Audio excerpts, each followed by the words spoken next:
Maraming salamat, Mr. President. This is a manifestation, not an interpellation, Mr. President. At kanina pa ako nakikinig. The gentleman may proceed. Marami po sa mga puntong nabanggit na ng mga kapwa nating senador ay sumasang-ayon po tayo at tama, no? Napag-usapan na po ang independence ng Senado, kung gaano kahalaga ang papel na ginagampanan natin sa ating bansa, sa checks and balances ng ating gobyerno.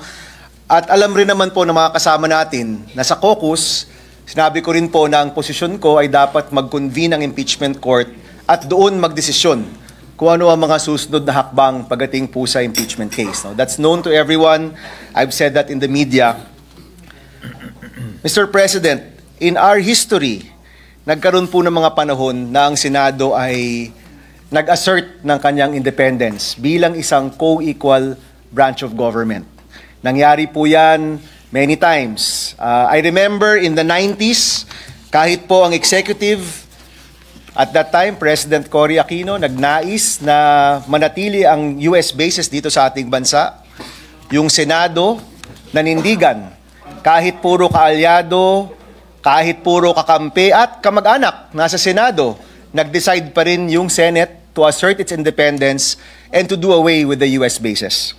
Nangyari po yan many times in our history, Mr. President. Kaya palagay ko, yung role ng Senado napakahalaga pagdating sa pagpapanatili ng checks and balances. And Mr. President, marami tayong tungkulin. May tungkulin gumawa ng batas, may tungkulin sa pagbuo ng maayos na budget, may tungkulin ng oversight, pero meron din pong tungkulin pagdating sa pananagutan or accountability. At yun po yung sole power to try and decide all cases of impeachment. Ang posisyon ko, Mr. President, at nabanggit rin ito ng iba nating mga kasama, ay mahalagang i-assert natin ang ating independence. Mahalaga po na itong papel na ginagampanan natin sa ating Constitution ay pahalagahan po natin. Mahalaga po na manatili ang independence ng ating Senado bilang isang co-equal branch of government. Mr. President, posisyon ko rin po na nagsimula na ang impeachment proceedings. Nag-robe na po, nagsimula na, merong summons na binigay, may response na po si Vice President Sara. Kami pong mga bago, may mga robe na rin po pero hindi pa po nadudumihan. Hindi po magagamit, no? Ang posisyon ko po, mag-convene ang impeachment court at doon natin i-decide ang mga bagay-bagay na ito. Mr. President, may dalawang bagay rin na nailabas, no? Na hindi pa siguro na pag-uusapan.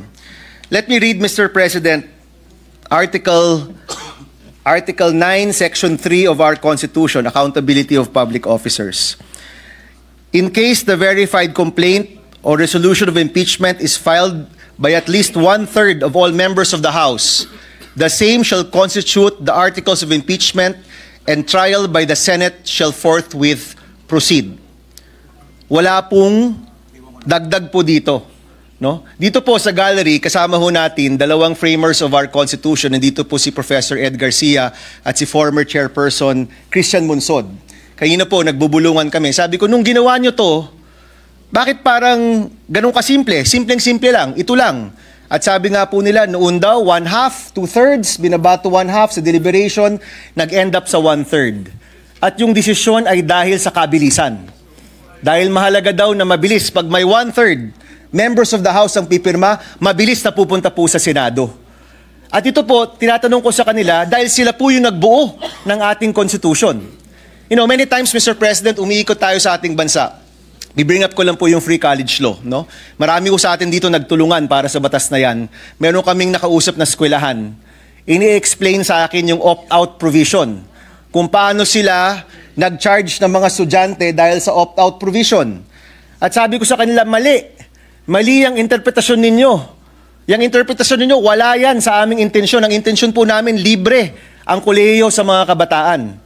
At nung nag-argumento po sa akin, ang sabi ko, mas alam ko yan kasi ako ang nagbuo ng batas na yan. Mas alam namin yan dahil kami ang nagsulat ng provision na yan. In the same sense, Mr. President, the framers of our Constitution, mas alam po nila. Mas alam nila kung ano yung intent ng ating Constitution. Wala pong labis, walang dagdag. Many times, Mr. President, tinatanong tayo, usually, pag campaign time to, tinatanong kami, Mr. Senator, hindi ba dapat merong educational attainment requirement yung pagiging senador? At sinasabi ko po lagi, wala, kasi wala po yan sa ating konstitusyon. Wala pong dinagdag, wag tayong magdagdag nang wala pong nakasaad po dyan. So gaya po niya, no, binabanggit ko lang po dito dahil na pag-uusapan, may mga dinagdag na mga procedure. Alam ko po, siguro, tama po ang sinasabi ni Senator Marcoleta, baka maganda naman ang intensyon ng Supreme Court. Pero aminin na po natin, wala po yung ibang mga bagay dyan dito po sa ating konstitusyon. Pangalawang punto, ito po, hindi rin po napag-uusapan pa. Nabanggit po dito, wag na tayong lumaban kasi matatalo rin naman tayo. No? Of course, Mr. President, it is improbable, aminin ko po yan, very improbable na magbago ang Korte Suprema with 15 votes. But it's not impossible. Improbable at impossible, magkaiba po yan, firstly. But secondly, Mr. President, may mga panahon na kahit alam nating matatalo, kailangan pa ring lumaban. Tayong lahat po dito, dumaan po dyan. Ako po, dumaan rin po dyan. Kahit mukhang mahirap, kahit mukhang matatalo, kailangan lumaban pa rin.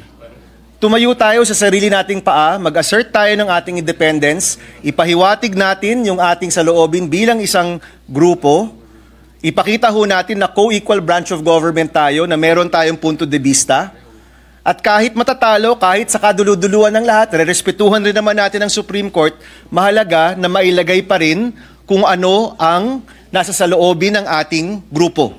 Mahalaga pa rin na malagay natin kung ano talaga ang posisyon ng Senado pagdating sa ating independent nature and being the sole authority to try and decide impeachment cases, kahit po matatalo. So para sa akin po, hindi katanggap-tanggap ang posisyon na dahil matatalo rin tayo, huwag na tayong lumaban. Paminsan-minsan po mahalaga na ilagay naman natin ang ating posisyon kahit alam po natin na hindi pabor sa atin ang mga bagay-bagay. Thank you, Mr. President, and we'd like to thank Senator Marcoleta for his time. Thank you, Senator Aquino. Noted and entered into the records. Senator Marcoleta. Mr. President, I thank Senator Bam for his manifestation. Totoo nga po na yung binasa niya sa Article 11, Section 3, Paragraph 4, na sinasabi nga naman, in case the verified complaint or resolution of impeachment is filed by at least one-third of all the members of the House, the same shall constitute the articles of impeachment and trial by the Senate shall forthwith proceed. Ngunit, Mr. President, this cannot be applied in isolation of Paragraph 8 na nandito rin po sa the same Section 3, Article 11. Ang sinasabi po sa Paragraph 8, the Congress shall promulgate its rules on impeachment to effectively carry out the purpose of this section. Kaya po ang sinusunod ng House dapat yung rules of procedures in impeachment proceedings. Pero kagaya nga po na sinabi ko, imbes na sundin po nila, sila po yung gumawa nun eh. Eh hindi naman po nila sinunod. Kaya po ang nangyari, pinagsabihin ng Korte Suprema, ganito ang pag-file. Nagbigay nga po ng guidelines. Pangalawa po, yung kanyang sinabi na nakapag-umpisa na po kayo eh. Kanina po kinwalify ko yun before I proceeded in my speech. Sabi ko po, the initial proceedings conducted by the Senate of the 19th Congress were not formally carried over into the Senate of the 20th Congress. Wala po talaga eh. I cannot recall, sabi ko nga, and there is no action taken by this chamber, Mr. President, sapagkat ang alam ko, all these proceedings were already deemed terminated at the expiration of the 19th Congress at noon of June 30, 2025. And they cannot be miraculously bring forth to life in this Congress where both of us now belong, because this Congress is of different composition. Yun lamang po ang qualification doon, Mr. President. Quick rejoinder, Mr. President. Senator Aquino is recognized. Yes, Mr. President. Babanggitin ko lang po yung isang na banggit ni my co-gentleman from Tarlac, Senator Marcoleta. Mr. President, may Section 4, may Section 8, di ba? Ito po ba'y meant to reflect each other or not? Maganda pong matanong yung mga framers of the Constitution. Sila po yung nandoon nung nabuo po ito. At malalaman natin yan kung meron pong oral arguments. Kung ibubukas po ang mga argumento sa publiko, pwede po magsalita yung framers of the Constitution, at doon po, sa posisyong yon, malalaman natin ano ba talaga ang intensyon ng mga gumawa ng ating Constitution. And Mr. President, pwede pong mangyari yon if we are able to table this matter and allow for these oral arguments to happen. Mr. President, hindi po ba maganda rin kung ang Senado mismo magsama-sama at magsabi sa Supreme Court, baka magandang magkaroon ng oral arguments dito po sa kasong ito. Yun lang po, Mr. President. Thank you. Mr. President, so Majority we can Leader. continue, Mr. President, with the list of senators wanting to interpolate and make a manifestation. At this juncture, Mr. President, may we recognize the distinguished gentleman from Isabela and Davao, Senator Raffy Tulfo, for his manifestation. So move, Mr. Senator President. Tulfo is recognized for his manifestation. Thank you, Mr. President. This is not an interpellation, but a short, very short manifestation. In line with what Senator Pia Cayetano said earlier, that we can be creative in our motion today, and correct me if I'm wrong, if I've heard it right, what Senator Pangilinan from the minority said, that we are not defying the decision of the Supreme Court. So may I propose that instead of dismissal, we just dissolve this impeachment court? Because in the first place, per the decision of the Supreme Court, sinasabi na wala naman talaga tayong jurisdiction over dito sa articles of impeachment. So mas maganda siguro, i-dissolve na lang natin to para we're still in line with what the Supreme Court said. Thank you, Mr. President. Noted and entered into the records. Mr. President, Majority Leader. next and last but not the least to interpolate the distinguished gentleman from Tarlac is the lady from Taguig and Pateros, no other than Senator Pia Cayetano. I move that she be recognized, Mr. President. Senator Pia Cayetano is recognized for interjections and/or manifestation. Thank you, Mr. President. With the permission of the proponent, Senator Marcoleta, I would like to Yes, Mr. President. make a few observations and then perhaps ask His Honor's opinion on these matters. Please. Thank you. So, Mr. President, I'm reading directly from the case Duterte versus House of Representatives. Page 95. It states, the subsequent filing of the articles of impeachment under Article 11, Section 3.4 against Vice President Sara Z. Duterte and its transmittal by the House of Representatives to the Senate of the 19th Congress is considered to be a separate and distinct mode of initiating the impeachment process. The articles of impeachment are declared barred by Article 11, Section 3.5 of the Constitution. Likewise, they are unconstitutional and are deemed null and void ab initio. Consequently, the Senate did not acquire jurisdiction to constitute itself into an impeachment court. This decision is immediately executory. It shall be deemed served on petitioner and released upon publication the Supreme Court website and receipt of the parties of their digital copy in accordance with AM number 250516 SC, or the guidelines on the transition to electronic filing in the Supreme Court. So, I read this into the record, Mr. President, because I'd like to emphasize a few key phrases. The Senate did not acquire jurisdiction to constitute itself into an impeachment court. I'll start with that one, and then the second one is this decision is immediately executory. So, pag sinabing the Senate did not acquire jurisdiction to constitute itself into an impeachment court, and yet the fact remains that we did constitute ourselves into an impeachment court, then what are we supposed to do? Because the Supreme Court tells us that we did not acquire jurisdiction. As most lawyers, well, all lawyers should know, when the Supreme Court tells another body, usually it's the lower court or sometimes it's a government agency, and the case was by our accepted rules elevated to the Supreme Court. They tell them you have no jurisdiction. The only thing you do is what do they call it? There's a term, you have residual powers. And those residual powers basically simply allow you to dispose of the case as per instructions of the Supreme Court. Is that the understanding of His Honor? Yes, Mr. President. Actually, residual powers apply also under Section 135.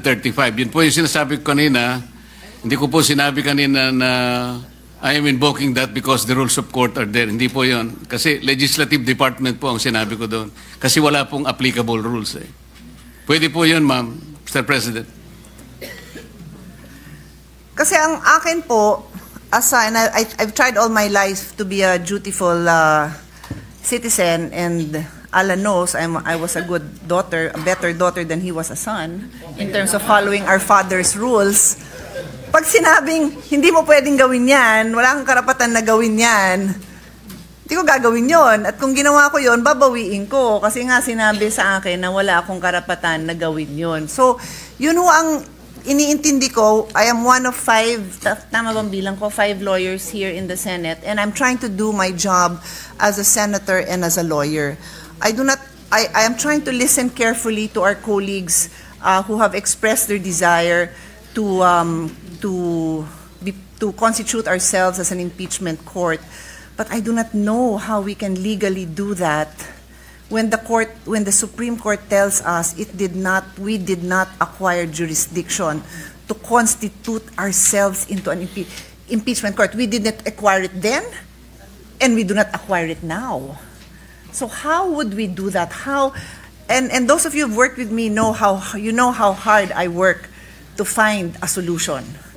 I bend over backwards, I listen, I redraft everything para masaya tayong lahat. And of course, within the bounds of the law. How do we do that? How? Mr. President, I think the good senator already provided the answer.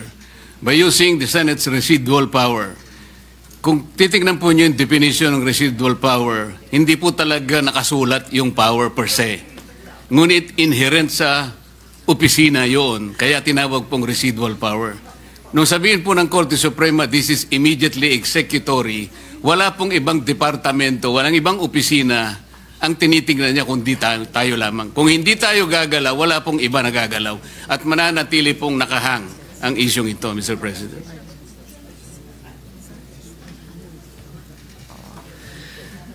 So, yun yung first point, Mr. President, that I wanted to raise, and thank you for your response, Senator from Tarlac. And then with respect to the second phrase that I wanted to dive into, immediately executory. So sinabi to dun sa desisyon, and then I think the Senate President mentioned it also, that in their press briefing just yesterday, the Supreme Court stated that, to recall, on July 25, 2025, the Supreme Court granted the petition to dismiss the 4th impeachment complaint against Vice President Duterte. In a 13-02 decision with the justices present voting unanimously, and Associate Alfred Benjamin Kagiwa inhibiting, and Associate Justice Maria Filomena Singh on leave, the Supreme Court en banc ruled that the impeachment complaint was void for violating the 1-year ban and due process requirements. This decision is immediately executory. Inulit pa nila sa press briefing nila. So sa akin lang po, parang nahihirapan ako as a lawyer and a lawyer in the Senate to say that they did not intend it to be immediately executory, because they said this knowing that there already was a motion for recon and knowing that we are going to have this discussion today, because we made this date public, that on this day we will have this discussion.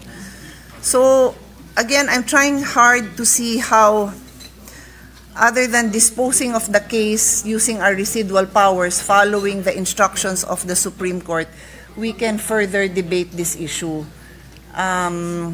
That is my dilemma, dear colleagues, Mr. President. May I offer an answer, Mr. President? Of course. Pasensya na po kayo kung gagamit po ako ng paghahalimbawa. Nung pong kayo po ay medyo bata-bata po, Madam Senator, meron pong lumigaw sigurado sa inyo. Yung Wag na unang ho lumigaw natin sa inyo pasukin yung talagang diskusyon na yon. Hahaba ho ito. Mas mahaba po sa debate ng impeachment. Ganito po yun eh. Tinapat nyo talaga.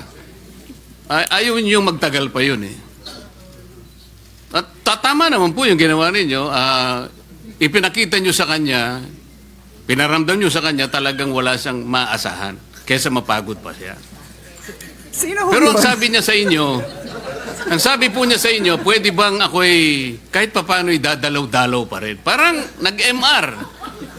Nasa sayo yun, but that will not change my mind. Ganun din po yun eh. Ang Korte Suprema, sa ganitong, Mr. President, the very tenor of the decision, kahit na po sinabi niyang, oh sige, nasa sayo. Formality na lamang po yun, Mr. President. You are a trial lawyer too. Most of us here became trial lawyers. This is our experience. Huwag po nating pahirapan yun. Sana man lang kung ang decision po 8-7.